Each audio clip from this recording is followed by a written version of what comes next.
आप वहाँ मत जाइए. நீங்கள் அங்கு செல்லாதீர்கள்.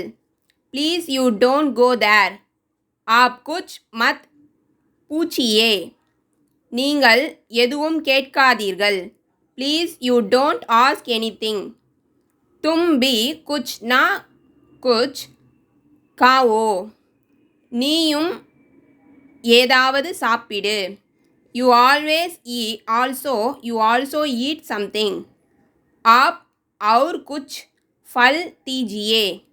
நீங்கள் வேறு ஏதேனும் பழம் கொடுங்கள். You give some other fruit. तुम कुछ और फल लो. நீங்கள் இன்னும் கொஞ்சம் பழம் எடுத்துக்கொள். You take a few more fruits. आप कुछ भी पैसा मत दीजिए. நீங்கள் பைசா எதுவும் கொடுக்காதீர்கள். Please you don't give any paisa.